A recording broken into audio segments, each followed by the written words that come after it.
जिंदगी में आपका भी ध्यान नहीं लग रहा, ज्यादा सोचने की वजह से बार बार आपको घबराहट होती है और आपका हृदय भी जोर जोर से धड़कता है और बार बार नेगेटिव विचार आपके भी दिमाग में आते हैं। तो इस ज्यादा सोचने वाली बीमारी से बचने के लिए और इस बीमारी को दूर करने के लिए आज हम आपको एक बौद्ध भिक्षु की कहानी के माध्यम से आपकी समस्या का हल बताएंगे। तो आज के इस कहानी को पूरा देखिए ताकि आप भी इस कहानी को सुनने के बाद आपकी समस्या से छुटकारा पा सके। तो चलिए आज के कहानी की शुरुआत करते हैं।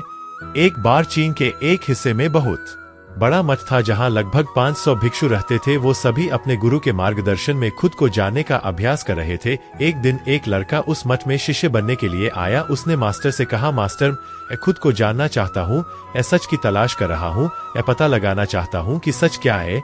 मास्टर ने उसकी ओर देखा और कहा कि अगर तुम सच जानना चाहते हो तो तुम्हें अपना पूरा जीवन दांव पर लगाना होगा। सच को जानने में तुम्हारा पूरा जीवन लग सकता है, फिर भी इस बात की गारंटी नहीं है कि तुम्हें इस जीवन काल में सच का पता लगेगा या नहीं। क्या तुम इसके लिए तैयार हो? शिष्य ने कहा, मास्टर मैं यहाँ पीछे मुड़ने के लिए नहीं आया हूँ, इसके लिए तैयार हूँ। गुरु ने कहा, अगर ऐसा है तुम एक काम करो, इस मठ में 500 भिक्षु है, तुम उनके लिए चावल कूटने का काम करो। बस सुबह से शाम तक चावल कूटने का ही काम करो और जब तुम थक जाओ तो सोने चले जाओ। फिर अगली सुबह उठकर चावल को कूटना शुरू कर दो। इसके अलावा कुछ और मत करना, किसी और चीज के बारे में मत सोचना। बस इस रास्ते पर चलते रहना और दोबारा मेरे पास मत आना। जरूरत पड़ने पर मैं खुद तुम्हारे पास आऊंगा। उस लड़के ने गुरु के आदेश का पालन करते हुए चावल कूटना शुरू कर दिया। उस मठ में 500 शिष्य थे, उन सभी को समय समय पर भोजन की आवश्यकता पड़ती थी, इसीलिए वह बहुत जल्दी उठ जाता था और रात को देर तक चावल कूट रहता था। जब वह थक जाता तो उसी कमरे में सो जाता था जहां वह चावल कूट था। वह किसी से बात नहीं करता था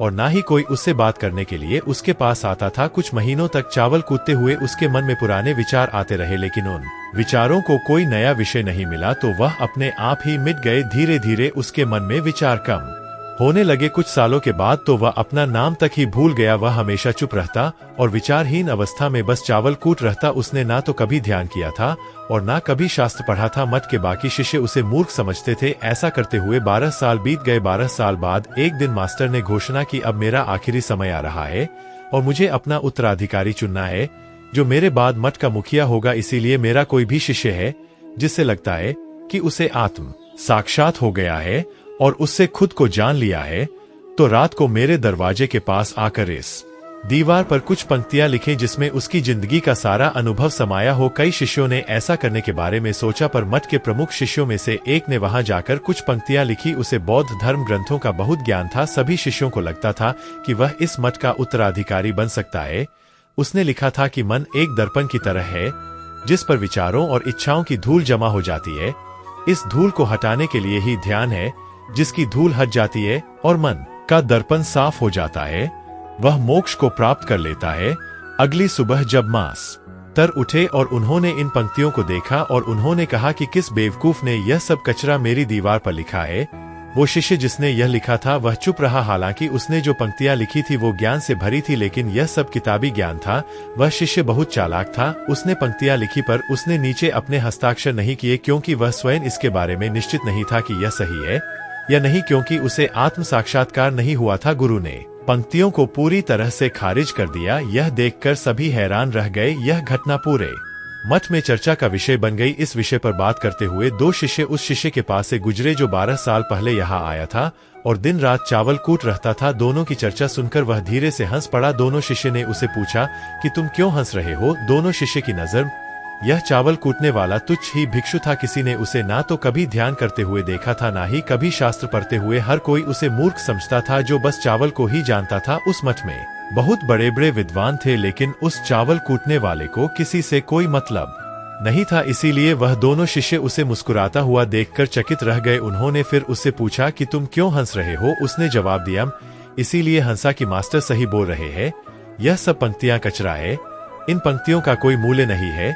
वह दोनों शिष्य चौंक गए। उन्होंने उसे पूछा कि क्या तुम ऐसी पंक्तियां लिख सकते हो जो इससे भी बेहतर हो? चावल पीसने वाले ने जवाब दिया, नहीं, क्योंकि अनपढ़ हूँ, लेकिन हाँ मैं कुछ पंक्तियां कह सकता हूँ। अगर तुमने उन पंक्तियों को तुम लिख सकते हो तो मैं तुम्हारे साथ जाने के लिए तैयार हूँ। उन दोनों शिष्यों ने कहा, ठीक है, वे मास्टर के कमरे के पास गए और चावल कूटने वाले ने कुछ पंक्तियां बोली और दूसरे शिष्य ने उस दीवार पर लिख दिया और उन पंक्तियों के नीचे लिख दिया कि चावल कूटने वाला। उन्हें लगा कि मास्टर इस पर भी गुस्सा करेंगे। जो पंक्तियों उसने लिखने के लिए कहा था बहुत अद्भुत थी और वो पंक्तियां थी, मन तो बस एक का भ्रम है, ना तो मन है, ना ही मन का कोई दर्पण है, और जब मन ही नहीं है तो धूल कहाँ ठहरेगी। जो ये जानता है वो सच को जान गया। जब गुरु ने ये पंक्तियां देखी तो वे आधी रात को उठे और चावल कूटने वाले के पास गए। वह सो रहा था। मास्टर ने उसे जगाया और कहा कि ये लो मेरी छड़ी और मेरे वस्त्र ले लो, आज से तुम मेरे उत्तराधिकारी हो, लेकिन इस मठ को छोड़कर कहीं दूर चले जाओ, क्योंकि इस मठ में बहुत सारे विद्वान हैं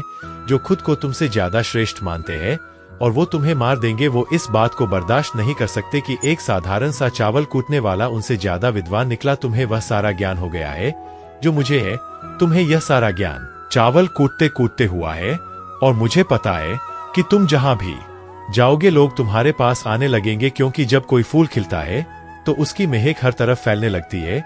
उसने अपने गुरु के पैर छुए और रात को ही वहां से चला गया। अगर हम अपनी जिंदगी में देखें तो पाएंगे बहुत से लोग सोचते हैं कि ध्यान केवल एक ही जगह बैठकर आंखें बंद कर ही किया जा सकता है, लेकिन हकीकत में ऐसा नहीं है। ध्यान तो चलते चलते भी किया जा सकता है, अपना कुछ काम करते हुए भी ध्यान किया जा सकता है।